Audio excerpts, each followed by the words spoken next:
तिकडे दिल्लीमध्ये आम आदमी पार्टीत बंडखोरी उफाळून आली तर इकडे राज्यात शिवसेनेलाही अंतर्गत नाराजीचा सामना करावा लागतोय।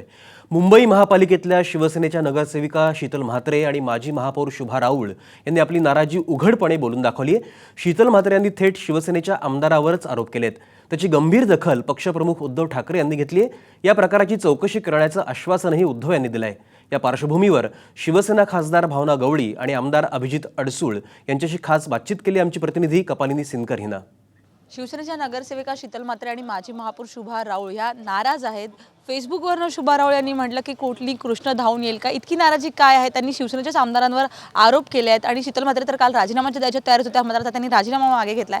या सगळ्यामध्ये उद्धव ठाकरे पक्षप्रमुख यांनी याआधी हा पक्षांतर्गत प्रश्न असं म्हटलं होतं, मात्र आज अलिबागमध्ये युवा सेनेचा मेळावा होतोय आणि आपल्यासोबत शिवसेनेचे युवा सेनेचे तरुण नेते आहेत। आपण त्यांना विचारू की खरंच शिवसेनेमध्ये महिलांची कुचंबणा होते का। आपल्यासोबत खासदार भावना आहेत, ताई नगरसेविका आहेत शीतल म्हात्रे आणि माजी महापौर शुभा राऊळ, दोघी धडाडीच्या कार्यकर्त्या आहेत, नेत्या आहेत महापालिकेमध्ये, पण आज त्या असा आरोप करतात आहेत की कुणी कृष्ण धावून याची गरज आहे आणि आमची कुचंबणा। तुम्हाला हे पटतं का आणि काय नक्की वाटतं तुम्हाला या सगळ्यात? मला असं वाटतं की कदाचित त्यांना काही परिस्थितीमध्ये त्या ठिकाणी त्या स्थानिकचा काही वेगळा अनुभव आला असेल म्हणून त्या कदाचित बोलल्यात।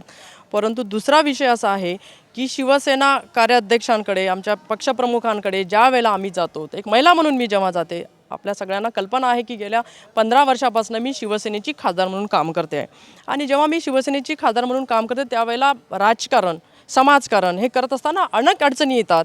परंतु त्या ज्या अडचणी माझ्याकडे आल्या आणि त्या साहेबाकडे जेव्हा मी मांडल्या त्यावेळेला साहेबांनी मला पूर्णपणे पाठबळ दिलं आणि म्हणून हा विषय जरी आज या ठिकाणी निर्माण झालेला असेल तरी त्यावर ते आमचे सन्माननीय उद्धवजी साहेब जरूर त्यावर ते विचार करतील आणि जरूर त्या ठिकाणी ही सगळी परिस्थिती हाताळण्याचं काम त्या ठिकाणी होईल असा मला पूर्ण विश्वास आहे। बरं, पण त्यांचं असं म्हणणं आहे की बोलायला मिळत नाहीये, संभाषण होत नाहीये आणि गैरसमज कदाचित वाढले असतील ह्या सगळ्यामध्ये, तर हे सगळं तरी कुठेतरी थांबायला पाहिजे की कधी कधी विरोधामधले लोक सुद्धा काही गोष्टीला खूप काही हवा देत असतात, खूप काही हवा देत असतात आणि जरी हा प्रश्न आमच्या कार्यकर्त्यांमधला असेल, कार्यकर्त्या महिलांमधला असेल, तो प्रश्न साहेब हाताळतील। त्याच्यामध्ये बाहेरच्या लोकांना इतकं डोकं त्याच्यामध्ये घालण्याचं काही आवश्यकता आहे असं मला वाटत नाही। प्रत्येक पक्षामध्ये थोडीबोर कुरबोर असू शकते परंतु तिशी नाहीच, माझं मत असं आहे। आणि ज्या वेळेला आम्हाला काय वाटलं तेव्हा आम्ही साहेबांकडे जातो आणि आमचे प्रश्न मांडत असतो। मी तर इतक्या वर्षाची राजकारणामध्ये काम करते तर मला कुठला काही अनुभव आलेला नाही।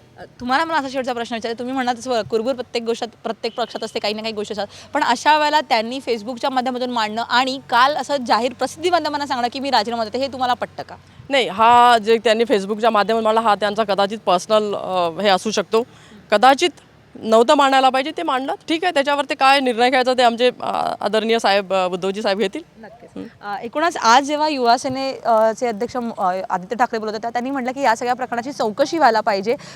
उद्धव ठाकरेंनी म्हटलं होतं की हा अंतर्गत प्रश्न आहे, मात्र आदित्य ठाकरेंनी याच्यावर एक सक्षम भूमिका घेतलेली दिसते। आपल्यासोबत आमदार अभिजित अडसूळ आहेत। अभिजितजी, तुम्ही स्वतःही युवा सेनेमध्ये आहात, तुम्हाला सगळं माहिती आहे। मला शीतल म्हात्रेंकडे याच्यात तुम्हाला असं विचारायचं, तुम्हाला हे कितपत पटतं की एखादा आमदार आपल्या नगरसेविकेला किंवा आपल्याच पक्षातल्या कार्यकर्त्याला त्रास देतोय, हे ह्या सगळ्याकडे तुम्ही कसं पाहता? खऱ्या अर्थानं जे आमच्या भावना त्यांनी सांगितलं, मीडियाने हा इश्यू खूप मोठा केला किंवा त्यांनी मीडियाकडे जाणं, मला वाटतं पक्षांतर्गत इश्यू होता। एक कुटुंब आहे, शिवसेना हा एक कुटुंब आहे आणि त्यामुळे तो विषय उद्धवजींकडे तिथलं तिथे तो संपला असता।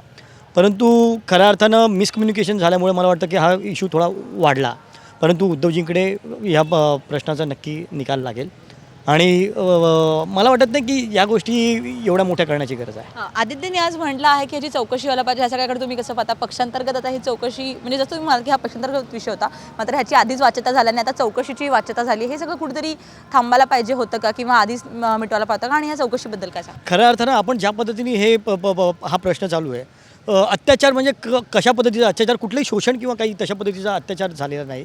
हे राजकारणातल्या ज्या कुरघोडी ज्याला म्हटल्या येतात, वर खाली या गोष्टी घडत असतात, प्रत्येक पक्षामध्ये चालत असतात आणि त्याला तुम्ही एक फक्त महिला म्हणून वेगळं स्वरूप जर दिलं तर मला वाटतं ते चुकीचं ठरेल। हा विषय एक पक्षातल्या एक शिवसेना कुटुंबातला आहे आणि तो नक्की आमचे कुटुंबप्रमुख उद्धवजी ठाकरे हा विषय संपवतील। नक्कीच। तर एकूणच शिवसेनेतल्या तरुण नेत्यांचं म्हणणं आहे की पक्षांतर्गत कुरबुरी असतातच, मात्र महिला आहे म्हणून त्याच्याला वेगळं स्वरूप देऊ नये आणि जसं आदित्यनी म्हटलंय किंवा आता उद्धव ठाकरेही त्याच्याबद्दल लक्ष घालतील, हा प्रश्न सोडवला जाईल। एकूणच शीतल म्हात्रे आणि शुभा राऊळ यांनी घाई केली का हे ह्या आठवडाभरात कळेल आणि या आठवडाभरात उद्धव ठाकरे त्यांना भेट देणार आहेत। कॅमेरामन कुमार टेंबरेसह कपालिनी सिनकर।